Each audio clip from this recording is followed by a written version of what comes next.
Hello everyone! Today we're going to embark on a fascinating journey through the Prague Metro, one of the most efficient and interesting public transport systems in Europe. We'll explore everything from its construction history to technical details, operation, ticket prices, and future plans. So, get ready to learn everything about this incredible transport system. History of construction. The idea of a metro system in Prague dates back to the early 20th century, when the first plans were drawn up, but the project was only implemented decades later. Initially, there was talk of building an underground tram system, similar to that of Budapest, but the Second World War and subsequent Soviet influence changed the course of the proposal. The actual construction began in the 1960s, after the decision to develop a conventional metro, inspired by the Soviet model. In 1966, work began on the first line, Line C, Red, and the inaugural section, between Kačerov and Florence stations, went into operation on May 9, 1974. This line was chosen as a priority to connect industrial areas and residential neighborhoods to the city center. The growth of the city and the increase in demand drove the expansion of the network. On August 12, 1978, Line A, Green, was inaugurated, connecting Dejvica to Náměstí Míru. A few years later, on the 2nd of November 1985, Line B, Yellow, began operating, connecting Smíchovské nádraží to Florence. This line was essential for connecting commercial and industrial areas. The Prague Metro quickly became a pillar of urban mobility, evolving over the years with modernizations and expansions. The system was adapted to support population growth and maintain a high standard of efficiency. Continuous expansions ensured that the city had reliable and affordable public transport, establishing the metro as one of the most efficient in Europe.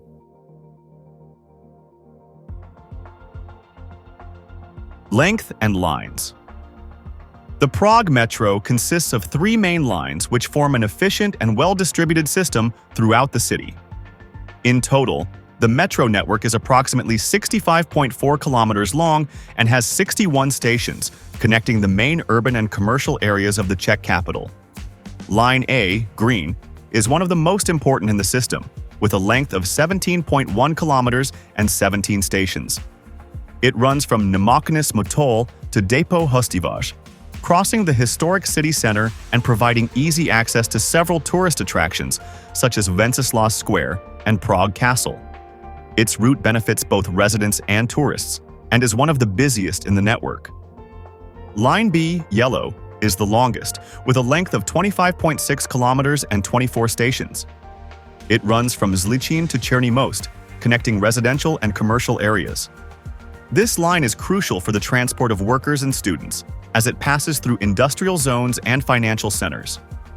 It plays a key role in Prague's public transport infrastructure. Line C, Red, is 22.7 kilometers long and has 20 stations, running from Hage to Letňany. It was the first line to be opened and, to this day, is essential for connecting peripheral neighborhoods to the city center. This line passes through Florence, one of the main transport hubs, where there is integration with buses and regional trains. The 3 lines intersect at 3 connecting stations, Museum, Florence, and Můstek, allowing for quick transfers between sections and facilitating passenger mobility. The Prague Metro structure was designed to offer fast and efficient travel, serving millions of people every year and ensuring that the city has a reliable and accessible public transport system.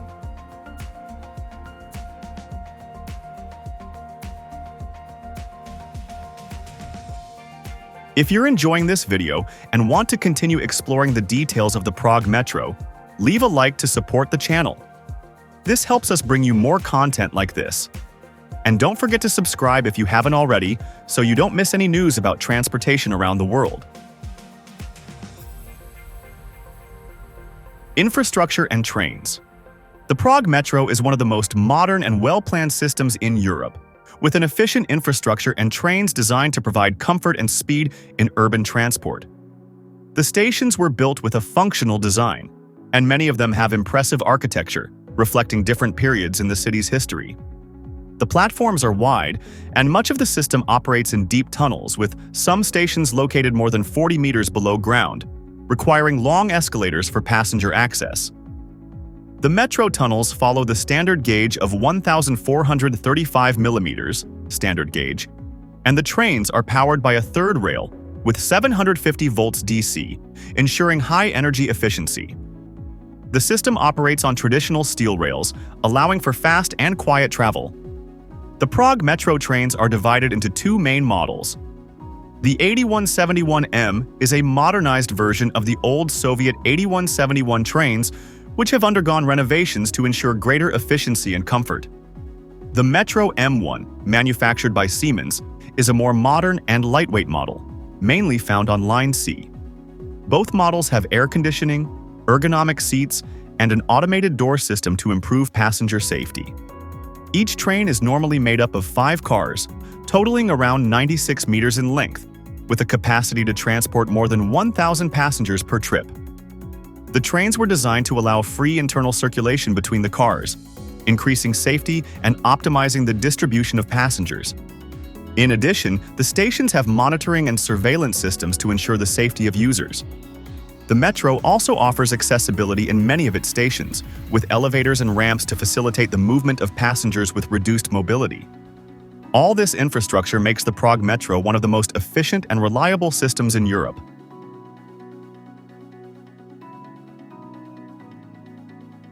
Operation and demand. The Prague Metro is operated by Dopravní podnik Hlavního města Prahy, DPP, the company responsible for public transport in the Czech capital. The system operates efficiently, ensuring a continuous flow of passengers throughout the day. Operating hours are from 5 a.m. to midnight, with trains running at regular intervals. During peak hours, trains can run at intervals of just 2 to 3 minutes, while during off-peak periods, intervals vary between 4 and 10 minutes. The metro is in high demand and is one of the city's main means of transport. Before the pandemic, the system transported an average of 1.6 million passengers per day, consolidating its position as the most widely used means of transport in Prague. Despite a slight reduction in demand in recent years, the metro remains essential for urban mobility, representing a fast and efficient alternative to street traffic. The integration of the metro with other public transport systems is one of the factors contributing to its popularity. The stations are strategically located to facilitate connections with trams, buses, and even regional trains, allowing passengers to travel conveniently throughout the city and metropolitan areas. In addition, some stations, such as Florence, Museum, and Můstek, serve as intersection points between the different metro lines, making it easier to change trains without having to leave the system. Another positive aspect of the operation is security.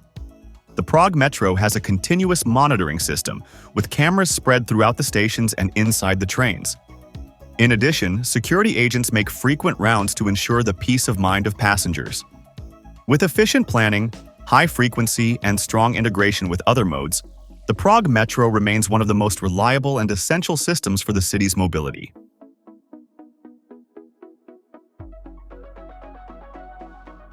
Prices and tickets. The Prague Metro operates with an integrated ticketing system, allowing passengers to use the same ticket for the metro, trams, and buses within the validity period. Tickets are priced based on the time of use, ensuring flexibility for users and facilitating mobility in the city. The types of tickets available are 30-minute ticket, 30 Czech crowns, allows unlimited travel within this period. 90-minute ticket, 40 Czech korunas, valid for travel within 1 hour, 30 minutes. Day ticket, 24 hours. 120 Czech korunas, ideal for those who want to travel several times throughout the day. 3-day ticket, 72 hours. 330 Czech korunas, an economical option for tourists or those who need to use public transport frequently over a few days. In addition to these individual tickets, there are monthly and annual subscription options, which offer reduced fares for residents and workers who use the metro daily. Students and senior citizens are also entitled to special discounts.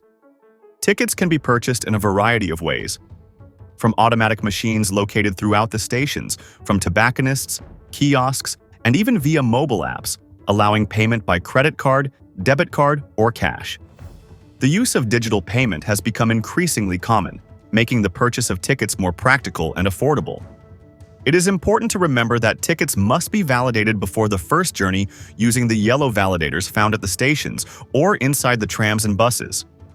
The inspection system is strict, and passengers caught without a valid ticket can be fined up to 1,500 Czech korunas, if not paid immediately. The affordable price and ease of use make the Prague Metro an economical option for residents and tourists, ensuring fast and efficient transportation throughout the city. Expansions and the future. The Prague Metro continues to evolve to meet the city's growth and the mobility needs of its population. The main expansion project currently underway is the construction of Line D, Blue, which promises to significantly improve the Czech capital's transport network. This new line is planned to connect the city center with areas in the south of the city that are currently less well served by the metro system. Line D will initially run between Pancrac and Depot Písnice, with 10 new stations and a planned total length of approximately 10.6 kilometers. Construction is being carried out in stages, with the first phase, between Pancrac and Olbrachtova, already under development. The first sections are expected to open around 2029, making public transport more efficient and reducing overcrowding on other lines. In addition to the new line, there are plans to expand Line C, which could be extended beyond Letňany Station, connecting new areas to the system. Infrastructure improvements are also being planned, including station modernization, train renovations, and the implementation of more sustainable technologies to reduce energy consumption. Another important aspect for the future of the metro is the digitalization of services. The city has been investing in improvements to the ticketing system, facilitating the use of digital payments and integration with urban mobility apps. This will make public transport even more accessible and convenient for residents and tourists. With these expansions and innovations, the Prague Metro aims to establish itself as one of the most modern transport systems in Europe. The city is committed to improving the passenger experience, ensuring that the metro remains a fast, efficient, and sustainable alternative for urban mobility in the future. The Prague Metro plays a crucial role in the urban mobility of the Czech capital, offering an efficient, safe, and affordable service. With a rich history and ambitious plans for the future, it continues to be an example of quality public transport. So, did you enjoy learning more about the Prague Metro? Don't forget to subscribe to the channel, like it, and share this video with your friends. Let us know in the comments what else you would like to know about transport systems around the world. See you next time.